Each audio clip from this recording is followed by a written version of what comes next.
Stephen A. Smith Show starts right now.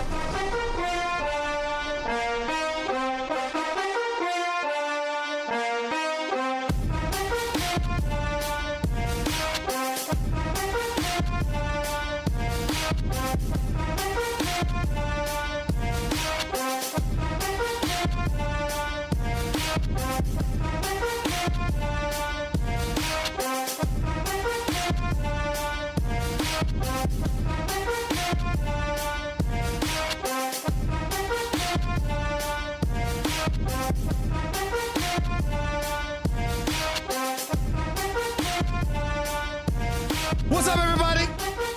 Welcome to the latest edition of the Stephen A. Smith Show, coming at you as I love to do every weekday over the airwaves of ESPN Radio and ESPN News. 250 plus markets across the United States of America. Check your AM/FM listing nearest you. Plus ESPN Radio on Sirius XM, Channel 80. Plus ESPN Radio simulcast over the live national television airwaves of ESPN News. Number to call up as always is 888-SAY-ESPN. That's 888-729-3776. The Stephen A. Smith Show on ESPN Radio is presented by Progressive Insurance. For boats, motorcycles, and RVs. Get a quote in as little as 3 minutes at 1-800-PROGRESSIVE and Progressive.com.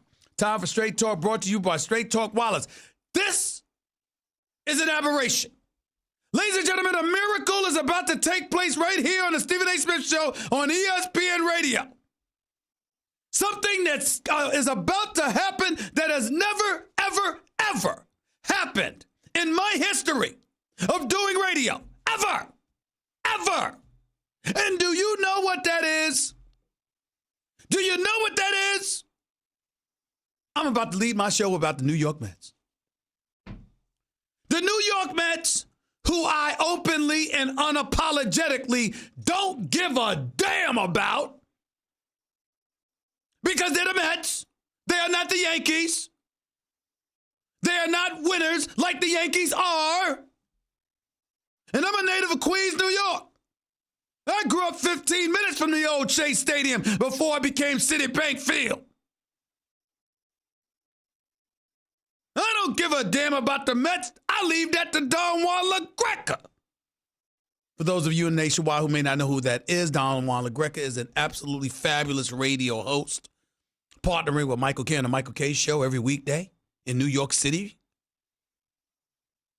And Don Juan LaGreca knows his hockey, too. The only thing I know about hockey is that the puck is black. That's about it, and it's played on ice. I don't know a damn thing about hockey, okay? But when it comes to these Mets, I know this much, they ain't the Yankees. I know that for a third consecutive year, they've missed the postseason. I know that Mickey Callaway has just been fired as the manager for the Mets, despite going 77-85 last year, improving by 9 games to 86-76 this year, being a manager that was exiled after recording a winning record in that particular season. Van Wagenen, the general manager for the New York Mets, clearly wants to move in a different direction, put his own prints on the franchise. He came a year after Mickey Callaway was hired as manager. That's not his choice. He stomached it for this season. Now he's gone. I got to say this. I feel bad for Mickey Callaway. I do. Brody Van Wagenen, executive VP and GM, deciding to let this man go. Look, let me say this. We all know Pete Alonso was a stud as a rookie, 53 home runs, which was a record, 120 RBIs. The kid was absolutely fabulous. I know you brought on Robinson Cano, who spent most of the year injured. I got news for you. With the money he's making, 13 home runs, 39 RBIs, and 107 games with a 256 batting average, that ain't selling nothing.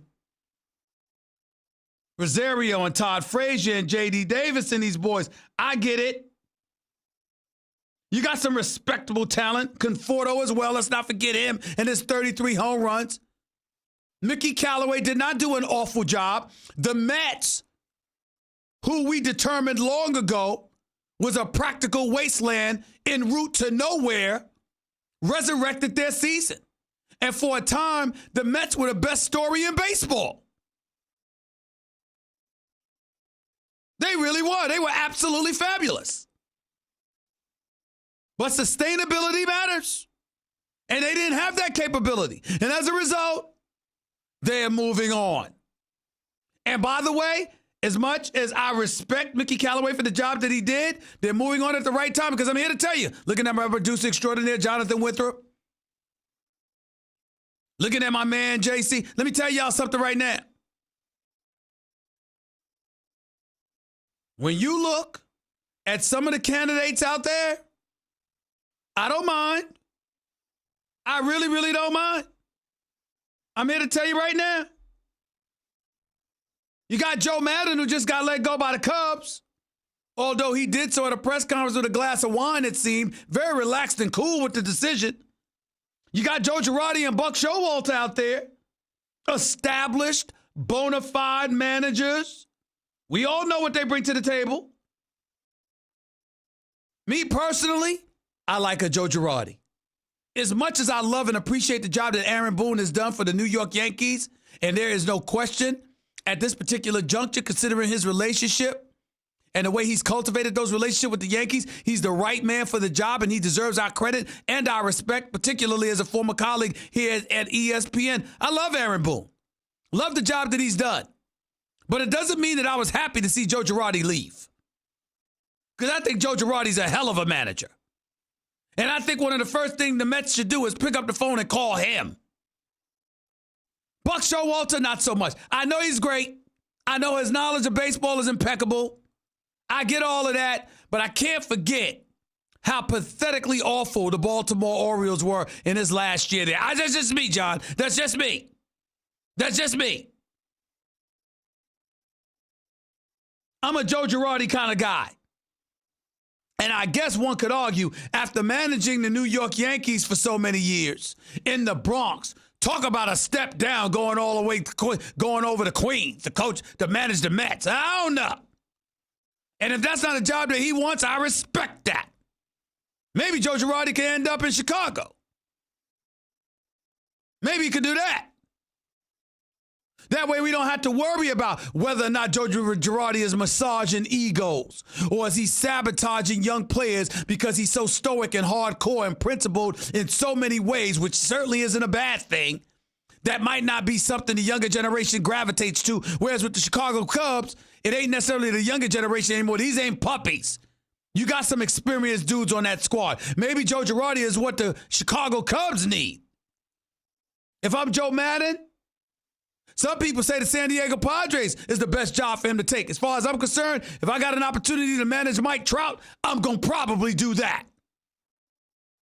San Diego or Anaheim, either should work for Joe Madden.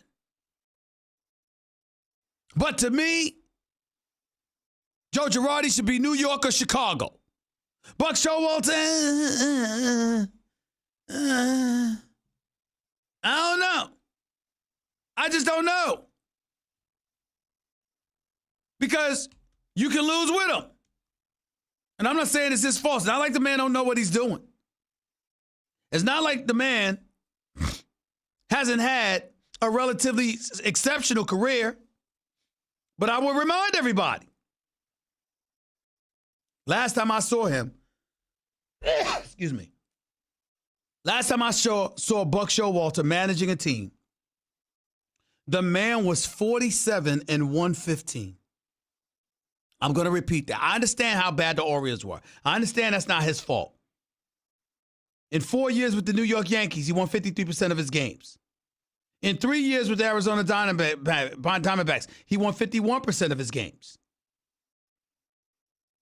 In 4 years with the Texas Rangers, he won 49% of his games. And the Baltimore Orioles, the same. This man was a manager in Major League Baseball for 20 years and never won more than 53% of his games. I don't know about the rest of y'all. I don't need that if I'm the Mets. At the end of the day, we don't know what Buck Showalter knows. But we do know your record. And if your record is what your record is, ain't no way around it.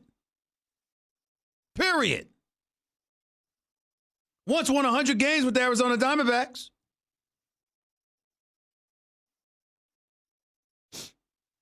Didn't do anything in the postseason.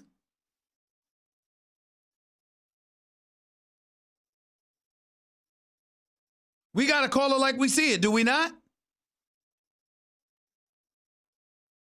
20 years as a manager. Never won more than 53% of his games, and that was only once. If I'm the Mets, I need something different than that. I just do, ladies and gentlemen. I just do. 888-SAY-ESPN. It's 888-729-3776. Just read it from the reports here. Remember, Girardi was my number one choice. Reading off of SNY, it said months ago,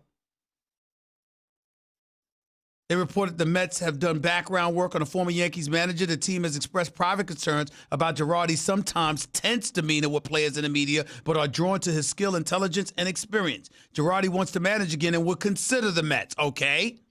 Then there's Buck Showalter, reading from SNY, Andy Martino, to be exact. Buck Showalter, a brilliant and polarizing figure in the game, has supporters and detractors in the Mets organization. Some folks are impressed by Showalter's charisma and instincts. Others wonder how collaborative he can be. Expect him to be on a list of potential candidates. So I was right about those two. Luis Rojas. The Mets quality control coach is seen as a promising managerial prospect. Some influential folks in the organization believe he is not quite ready and should be a bench coach. Excuse me. A quality control coach should not be elevated to a manager in the media capital world. Hell no. He needs to wait or go someplace else, get the experience, and then come back to the Mets as a manager. Mike Matheny, remember the former manager for the St. Louis Cardinals? Here's what they say about him. While several folks in the game have noted that Matheny and Fred Wilpon are closer than people realize because of their University of Michigan connection, Matheny is widely expected to be the next manager of the Kansas City Royals. He is tightly wound and might struggle in New York still because of the connection his name could arise in the Mets process. I will say this.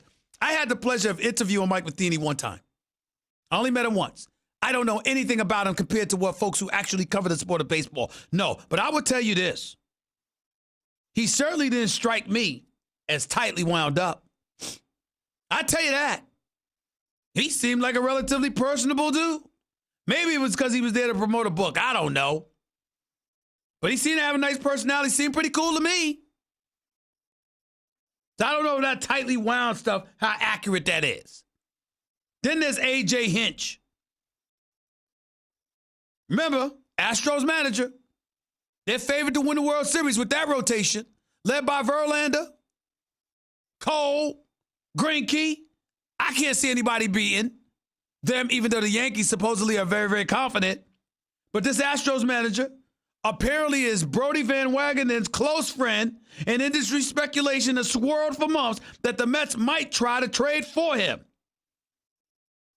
This one is likely to remain an interesting rumor, though. Folks familiar with the situation say that while Hinch might be ready for a new challenge, a managerial trade or a manager trade would be simply too complicated and too much of a long shot. Here's where I tell you it should be a long shot. John, JC, let me tell you something.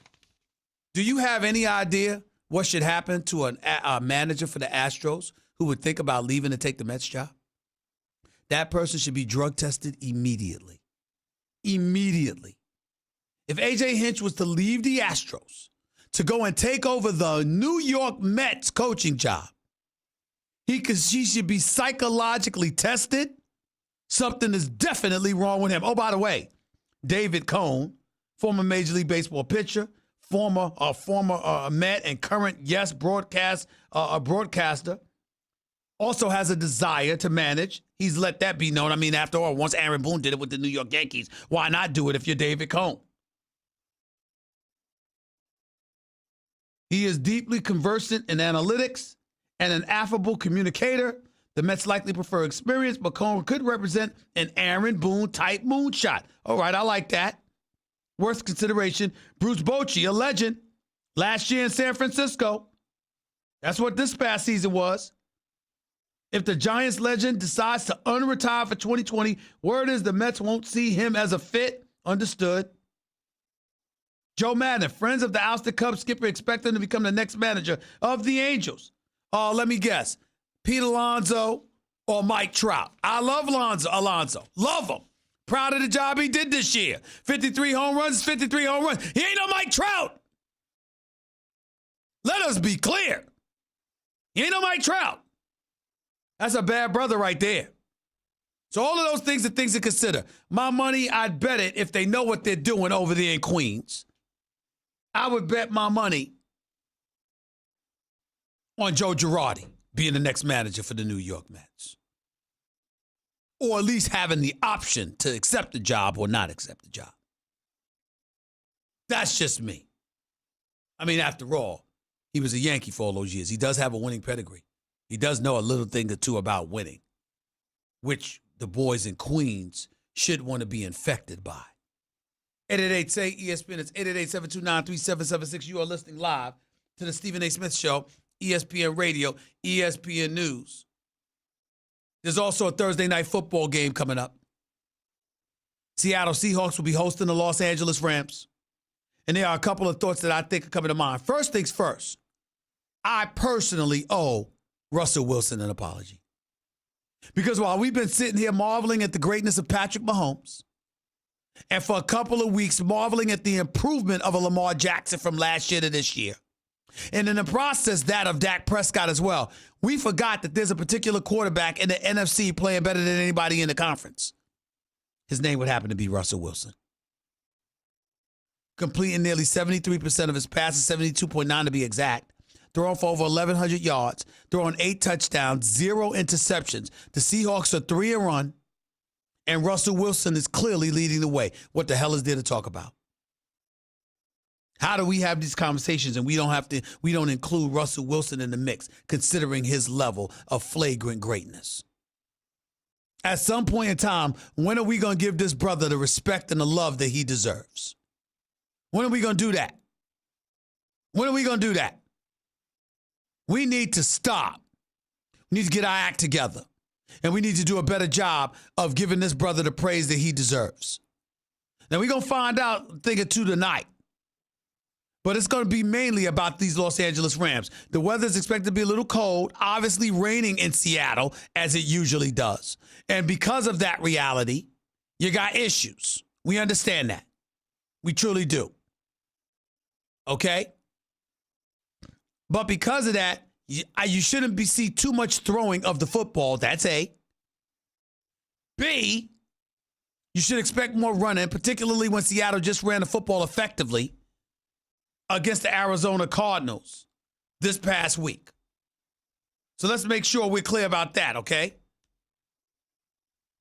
If you're the Seahawks, you want to run the football. That's what you want to do. You want to figure out a way to get it done against these Los Angeles Rams. And why wouldn't you? If you're the Seahawks, just think about what you've been doing. Last 3 weeks, 151, 108, 115 yards rushing. You're getting back into your identity. And that's what we got to remember when it comes to Seattle. Meanwhile, have you seen the Rams? Have you seen the Rams? See, what's going to make things interesting is that if you are going up against the Rams, who gave up 55 points to the Tampa Bay Buccaneers last weekend, what are you going to do?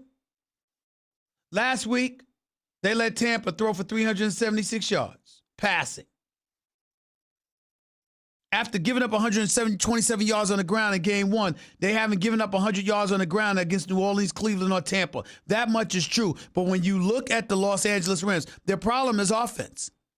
Because even though Jared Goff threw for over 500 yards and 2 touchdowns last week, he also threw 3 interceptions.